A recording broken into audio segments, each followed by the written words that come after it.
kita sama-sama hari ini menyembah Tuhan kita. Mari kita panjatkan syukur kita kepada nama Tuhan Yesus Kristus. Come on.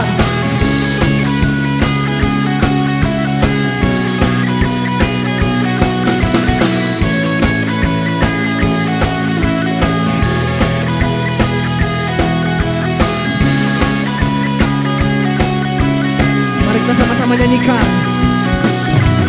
Kau batu karang yang teguh, kota benteng dan perisaiku, yang menang kalahkan maut, pengamat yang bangkit dan hidup.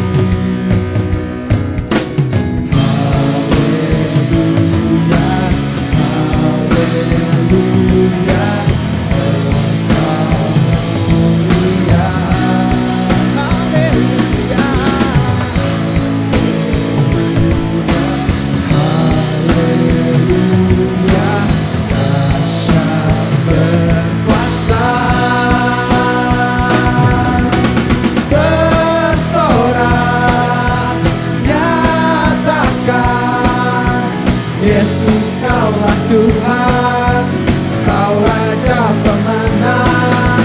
Bersorak, masyurkan. Yesus, Kaulah Tuhan, Juru Selamat dunia.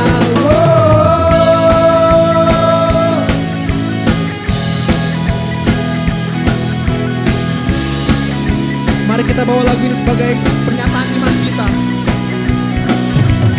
Kau Yesus batu penjuru, darimulah keselamatanku, menang kalahkan maut, penyelamat yang bangkit dan hidup. Haleluya, haleluya, Engkau mulia. Haleluya, haleluya, haleluya, dahsyat berkuasa. Bersorak, nyatakan, Yesus, Kaulah Tuhan, Kau Raja pemenang. Bersorak, masyurkan. Yesus, Kaulah Tuhan, Juru Selamat dunia.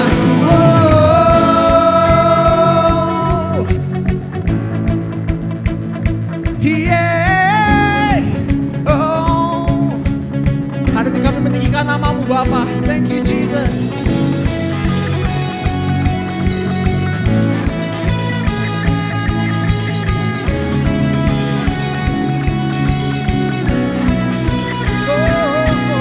Oh, agung dan perkasa, megah dan berdaya. Yesus Tuhan, Yesus Tuhan, tempat perlindungan, guru pertahanan. Yesus Tuhan, Yesus Tuhan, agung dan perkasa, megah dan berjaya. Yesus Tuhan, Sebut nama Dia.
Connection, selamat datang di ibadah online khusus mahasiswa.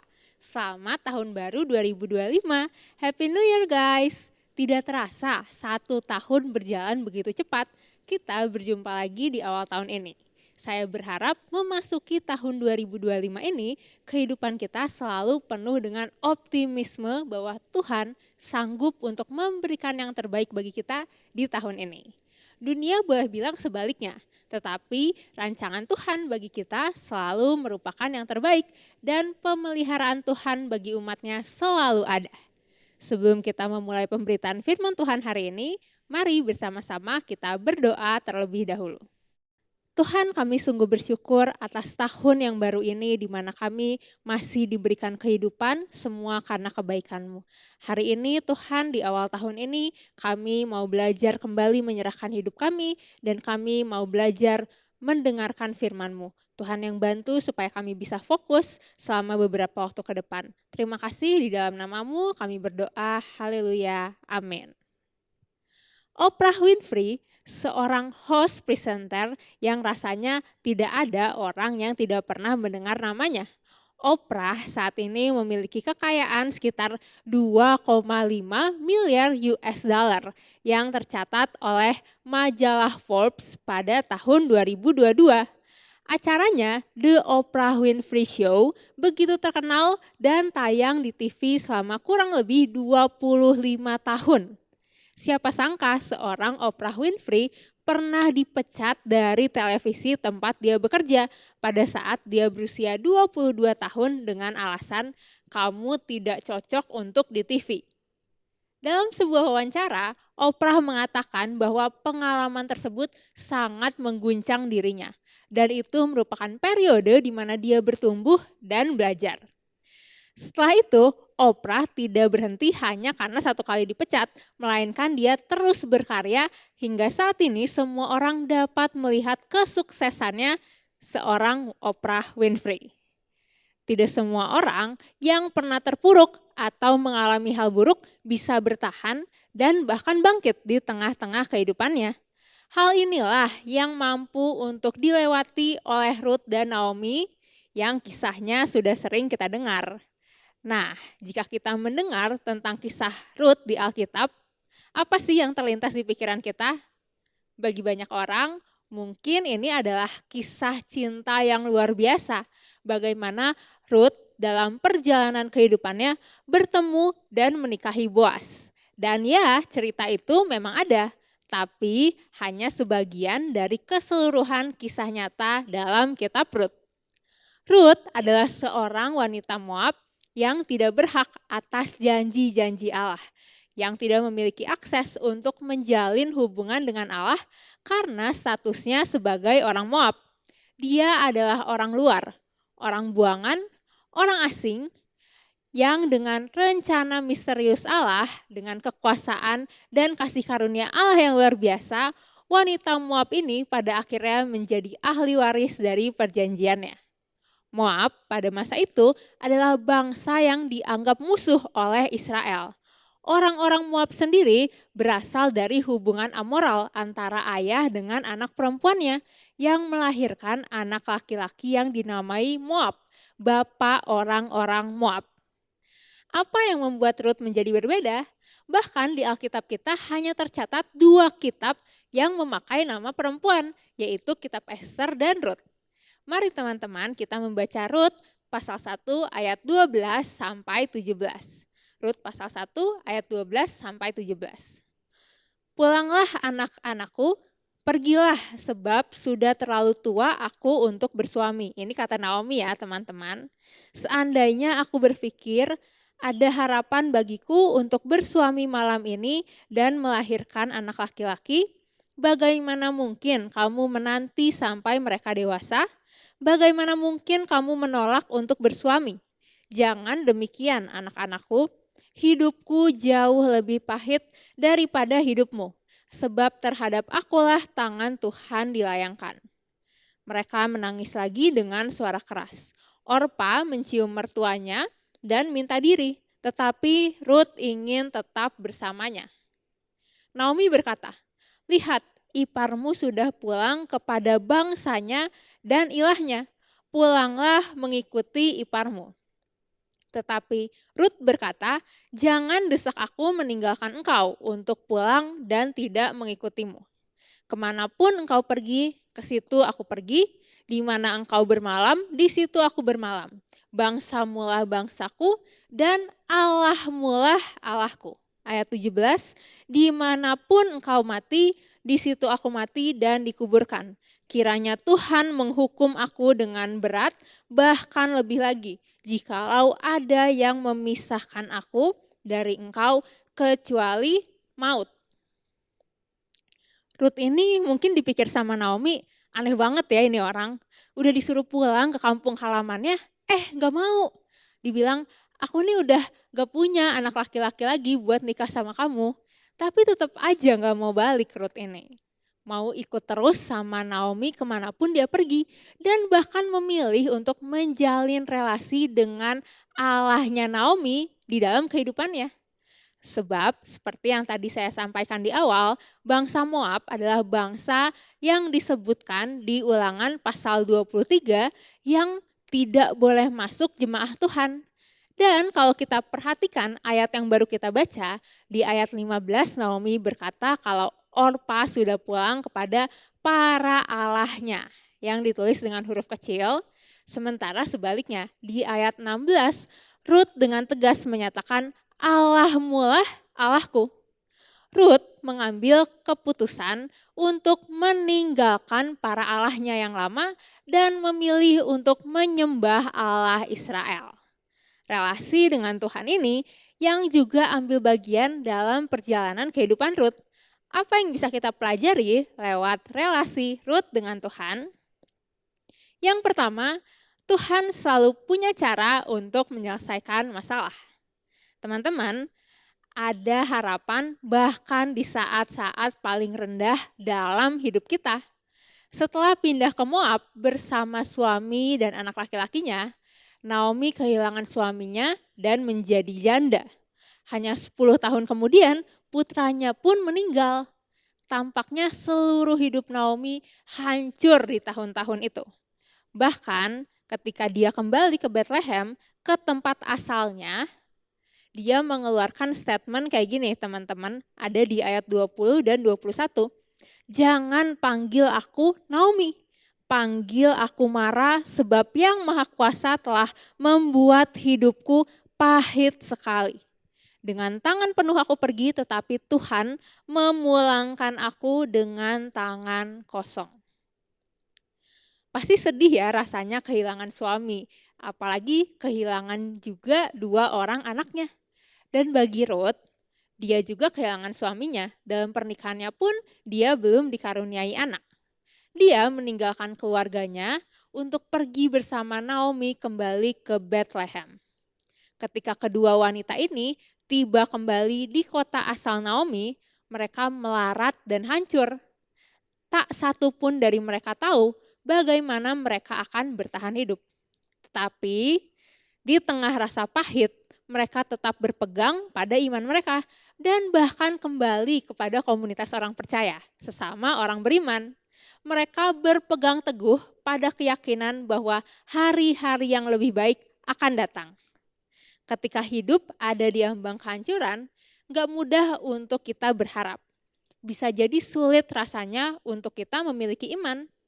Tetapi di saat keadaan menjadi sangat sulit, justru di saat itulah kita paling membutuhkan iman dan harapan. Di saat-saat di mana hidup rasanya berat banget, tekanan datang sana-sini, mulailah dengan sedikit keyakinan. Bangun iman kita bersama orang-orang percaya di sekitar kita.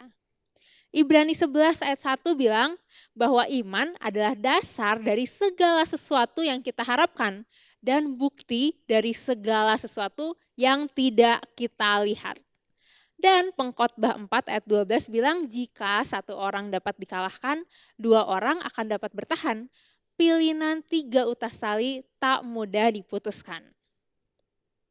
Kalau hari ini tekanan datang dari masalah keluarga teman-teman atau studi teman-teman, rasanya semester ini fail banget, fail. Kayaknya nggak mungkin deh bisa lulus tepat waktu. Atau, aduh nih dosen pembimbingnya sulit banget nih dikontak. Gimana ya caranya supaya cepet beresin tugas akhir? Tetap tenang dan setia melakukan bagian kita. Karena Tuhan selalu punya caranya sendiri untuk menyelesaikan masalah yang sedang kita hadapi. Tuhan selalu turut campur tangan dan Dia sanggup menyelesaikan segala sesuatu yang bahkan di luar kemampuan manusia. Namun jangan berjuang dalam kepahitan seorang diri ya. Belajar cari komunitas yang benar, komunitas yang mendukung dalam iman dan pengharapan. Komunitas yang akan tetap memanggil kamu Naomi meskipun kamu sendiri merasa kamu ini marah. Komunitas yang menerima kehadiran Ruth meskipun dia berasal dari kaum yang berbeda. Melihat kitab Ruth, kita melihat bagaimana Tuhan memelihara kehidupan Ruth dan Naomi lewat orang-orang sekitarnya, terutama Boas. Sampai pada akhirnya Ruth menikah dan memiliki anak dari Boas. Obed, anak Ruth dan Boas ini adalah kakek dari Raja Daud. Wow, Ruth yang bukan berasal dari Israel dan Naomi yang sudah pahit kepada Tuhan sekalipun tetap Tuhan pelihara. Bahkan melampaui apa yang mereka pikirkan, Tuhan menjadikan mereka sebagai garis keturunan menuju Daud dan bahkan menuju Yesus Kristus. Teman-teman, Tuhan selalu punya cara untuk menyelesaikan masalah dan Ia akan memberikan kepada kita jauh lebih besar dari yang kita harapkan. Tujuan Allah tidak akan dapat digagalkan. Apa yang Tuhan ingin lakukan akan dilakukannya. Kepikiran boleh, tapi jangan khawatir berlebihan ya. Dan saat kita khawatir, pilihlah untuk berlindung di balik tangannya yang kuat lewat doa. Sebagaimana yang dibilang dalam 1 Petrus 5 ayat 6 sampai 7. Yuk kita baca bareng-bareng teman-teman. 1 Petrus 5 ayat 6 sampai 7. 1, 2, 3. Karena itu rendahkanlah dirimu di bawah tangan Tuhan yang kuat, supaya kamu ditinggikannya pada waktunya. Serahkanlah segala kekhawatiranmu kepadanya, sebab Ia memelihara kamu. Thank you teman-teman. Hal kedua yang bisa kita pelajari dari Ruth adalah masa lalu tidak menjadi penghalang saat kita mempercayai Tuhan. Di awal kitab Ruth, dia tinggal di Moab, daerah asalnya. Moab adalah tempat yang tidak disukai kebanyakan orang Israel. Itu adalah bangsa musuh dan orang Israel cenderung memandang rendah orang Moab. Selain itu, Ruth juga adalah seorang janda. Dia tidak memiliki anak dan dia tinggal bersama ibu mertuanya. Pindah kembali ke Israel itu pasti deg-degser ya buat Ruth. Tegang dan bahkan sedikit menakutkan. Tapi dia membuat pilihan untuk tetap tinggal bersama Naomi. Dia memutuskan bahwa hubungan ikat janji dengan suaminya ini berarti hubungan ikat janji juga dengan keluarga dan dengan Allah dari suaminya. Dan ia memilih untuk tetap menjalankan hubungan ikat janji itu meskipun suaminya sudah tiada. Ruth tentu menyadari bahwa dia akan pergi ke tempat yang mungkin sama sekali nggak bersahabat kepada orang seperti dirinya. Status Ruth sebagai keturunan Moab bisa jadi membuat dia dipandang sebagai orang buangan. Dan menjadi seorang janda tanpa anak tentunya sebenarnya memberi dia alasan untuk menjadi rendah diri. Ia bisa saja memilih untuk tidak mengikuti ibu mertuanya dan tinggal dalam zona nyamannya dalam kesedihan. Ia bisa saja memilih untuk mengakhiri hubungan ikat janjinya, memutus hubungan dengan ibu mertuanya, dan menjalani hidupnya dengan kembali ke bangsa Moab, ke tempat asalnya, ke zona nyamannya. Tapi bukan itu yang dia lakukan. Dia memilih untuk keluar dari zona nyamannya, keluar dari kesedihannya, dan pergi bersama Naomi ke Bethlehem, meninggalkan bangsanya dan keluarganya. Menolak untuk membiarkan masa lalu menahannya. dia memilih untuk meninggalkan kehidupannya yang lama dan memulai kehidupan yang baru. Dan sungguh kehidupan yang baru itu Tuhan berikan kepadanya. Teman-teman, tidak ada yang mustahil bagi Tuhan. Hal-hal yang tidak mungkin bagi manusia sangat mungkin bagi Tuhan. Berapa banyak kemustahilan dari kisah Rut? Kayaknya gak mungkin ya Rut bisa menikah lagi. Gak mungkin ya Rut dan Naomi bisa makan selain dari sisa-sisa jela yang jatuh saat dipanen. Dan kayaknya gak mungkin ya Rut bisa punya anak. Kan sebelumnya sampai suaminya meninggal dia gak punya anak. Kayaknya gak mungkin deh mereka bisa hidup nyaman lagi. Paling gak mereka harus kerja keras dan mengemis untuk hidup. Apa yang tampak mustahil bagi kita itu sangat mungkin bagi Allah. Rut menikah, punya anak, kehidupan Rut dan Naomi dipelihara Tuhan, dan bahkan nama Rut tercatat dalam silsilah keturunan Yesus Kristus di kitab Matius. Pada masa itu merupakan suatu hal yang sangat tidak lumrah untuk menuliskan nama wanita dalam silsilah garis keturunan. Namun sang penulis Injil dituntun dengan Roh Kudus untuk memasukkan nama Rut di ayat yang kelima. Hal ini memperlihatkan bahwa God's story is bigger and better than our history. Apa yang kita lihat mustahil bagi kita, tidak bagi Allah. Kayaknya gak mungkin ya buat orang yang keras hati ini terima Tuhan. Kayaknya gak mungkin ya keluarga saya ini bisa kembali baik setelah permasalahan yang sangat besar. Kayaknya saya gak mungkin ya balik ke gereja, saya udah terlalu sering jatuh bangun dalam dosa. Kayaknya gak mungkin ini, kayaknya gak mungkin itu.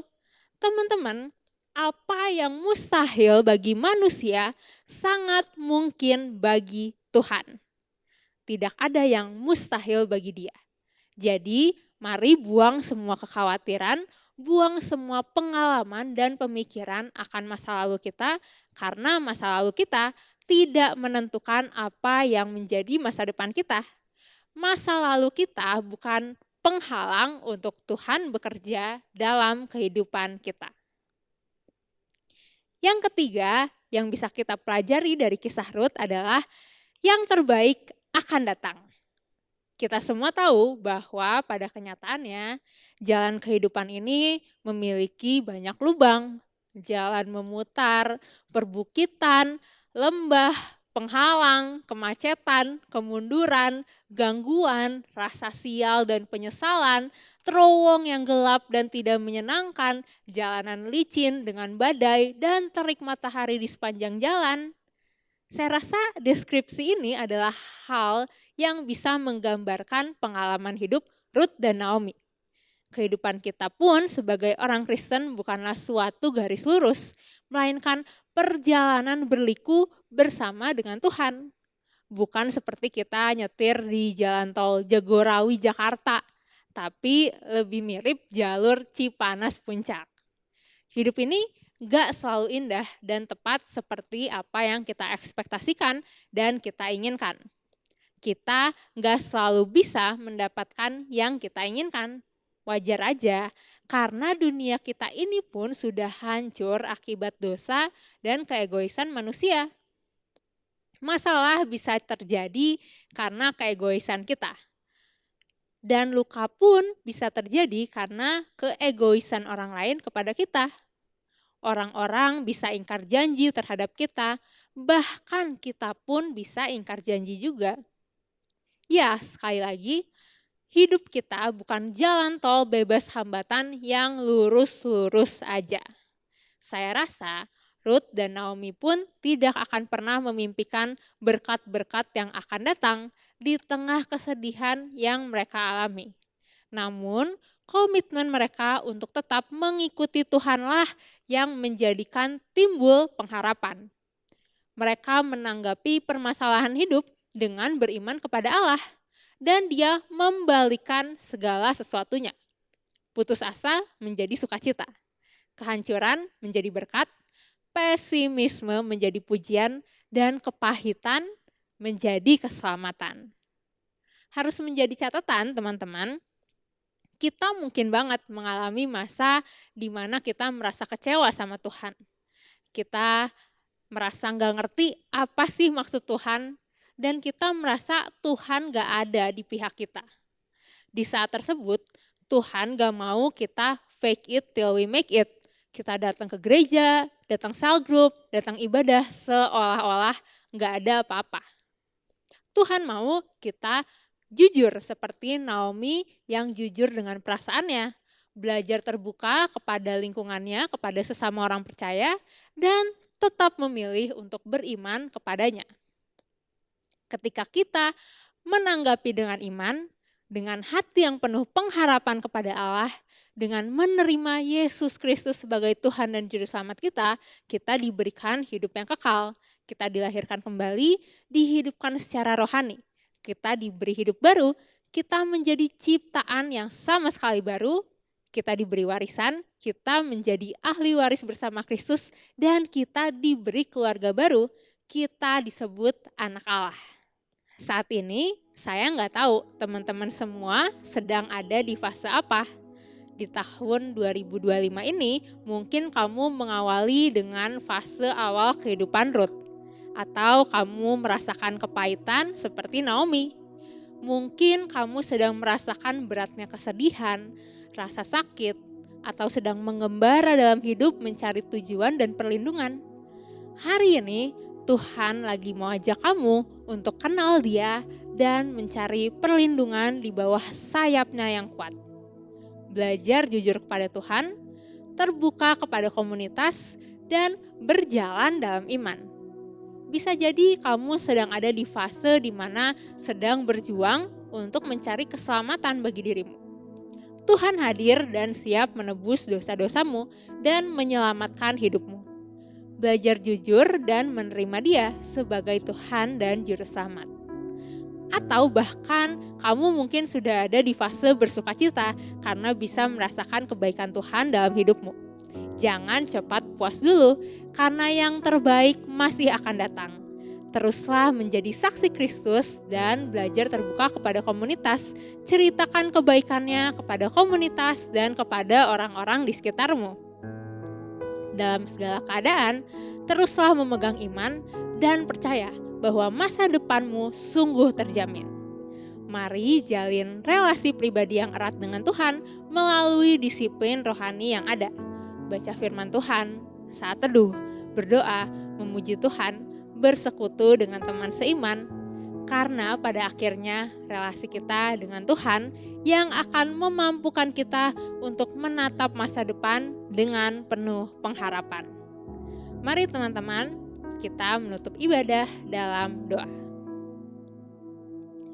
Tuhan, kami sungguh bersyukur karena kami bisa mendengarkan kebenaran firman ini.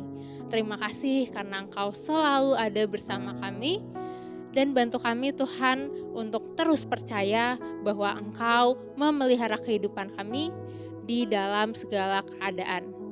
Dalam keadaan apapun kami saat ini, bantu kami untuk percaya bahwa Engkau ada di samping kami. Hari ini hamba-Mu mau melepas berkat bagi teman-teman hamba-Mu yang mendengarkan ibadah. Engkau yang memberkati mereka. Kiranya kebenaran firman ini dapat tertanam di dalam hati mereka, dan kiranya kebenaran firman ini dapat berakar, bertumbuh dan berbuah, sehingga melahirkan pengharapan demi pengharapan yang baru. Engkau juga yang memberikan teman-teman hamba-Mu ini tujuan yang daripada Allah dalam menjalani tahun-tahun ke depan.